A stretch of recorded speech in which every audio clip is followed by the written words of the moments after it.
I love Cubans. They're the greatest. What's up, guys? It's Benny. Ladies and gentlemen, it is actually happening. The Cuban people are revolting against their government right on time, taken to the streets and demanding regime change. Marco Rubio becoming the governor of Cuba. President Trump says that Cuba will soon fall. I'm going to put Marco over there. He said that just this week. And, well, let's effing go. Time for Trump and Rubio, round 3. Cuba must fall. During nighttime protests erupted all throughout Havana, thousands and thousands of people taken to the streets. After 60 hours without electricity, people have had enough. Protesters against the communist regime are now resorting to overthrowing various neighborhoods. You can hear the the massive sounds of protesters throughout the streets in various clips. Obviously, it's hard to see because there's no internet and there's no electricity. Cuba is out in the streets demanding liberty to the dictatorship, no more abuses of the Cuban people. He's a Cuban member of Congress, Cuban-American member of Congress. President Trump, Cuba is going to fall. We're going to take Cuba. We're going to need help. And then look at this. Everything is falling apart in Cuba. The people are taken to the streets because 70% of the country is without power. They're demanding that Trump invade the island. The regime has its days numbered.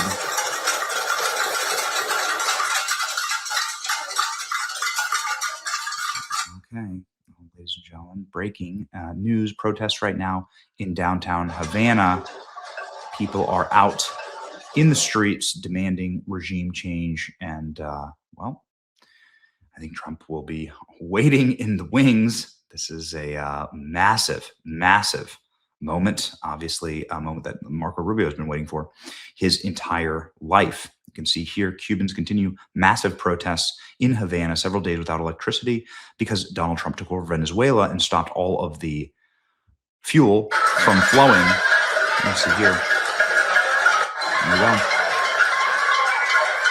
So, is this the start, ladies and gentlemen, of the actual Cuban revolution? President Trump has been previewing this for literally days. Maduro has been imprisoned and Venezuela is on the path to reform. Khomeini was killed in an airstrike. Cubans are about to do Bay of Pigs 2.0 and actually succeed. And it's just early March. Whew, baby. Okay. Trump says Iran wants to make a deal and then said that Iran has effectively surrendered this morning. Obviously, Venezuela has normalized relationships with the United States of America. And now China has stopped doing Air Force drills over Taiwan. The world is changing and changing very, very quickly. A wild, wild moment to live through. Sometimes things just happen all at once. And it's just crazy. The protests in Cuba are something, again, that has been talked about by the administration all week. President Trump has been regularly previewing that Cuba is about to fall. I really like this take on the shock and awe foreign policy. Step back and look at the full picture. The administration is building control over the Western Hemisphere. Venezuela is ours. Cuba is next, and more to come. It's pressured Europe to contribute meaningfully for the first time in memory, and it's united the Middle East against Iran. Russia is weaker and distracted in Ukraine, and China has been humiliated on the world stage. They're our primary adversary. They now have no more friends and they have no more energy. This is a genuinely historic reassertion of American interests, absolutely working no matter who you think, no matter what you think of the president. Okay. Well, ladies and gentlemen, we'll see what happens this weekend with Cuba. We're going to be obviously watching this. It is a, man, what do they say? There are some years where nothing happens, and then there are days when years happen, and we are living in that timeline. This is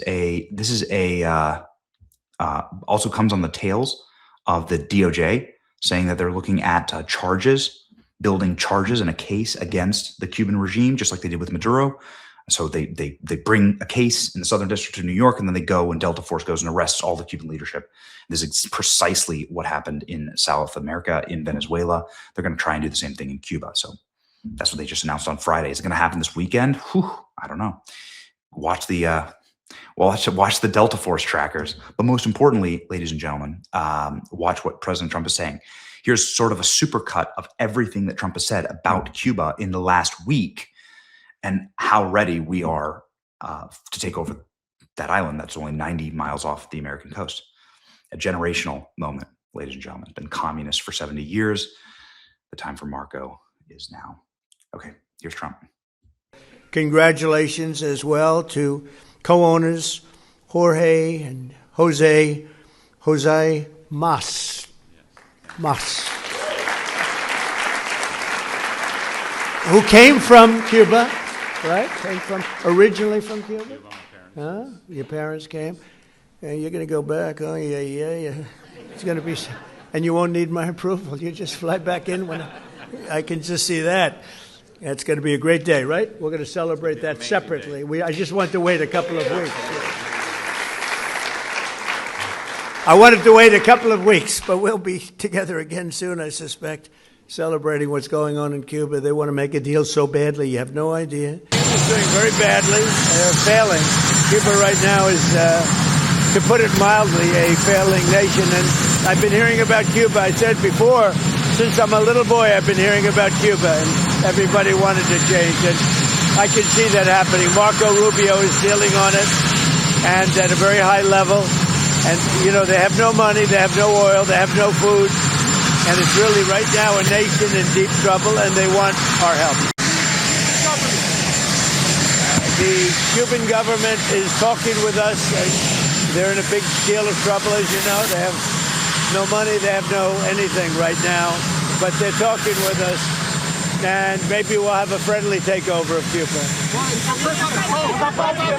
We could very well end up having a friendly takeover of Cuba.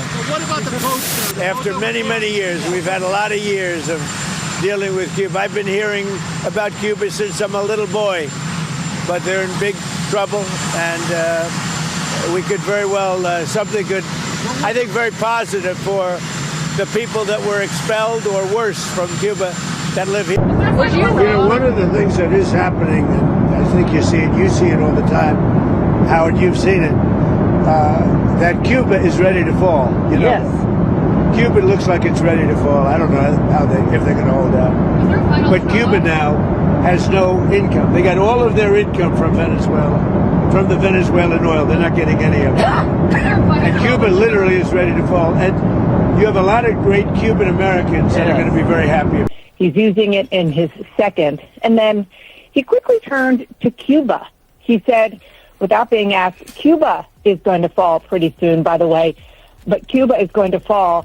They want to make a deal so badly. And I asked, how so? He said, they want to make a deal, so I'm going to put Marco over there, and we'll see how that works. But we're really focused on this one now, meaning Iran. We've got plenty of time on Cuba.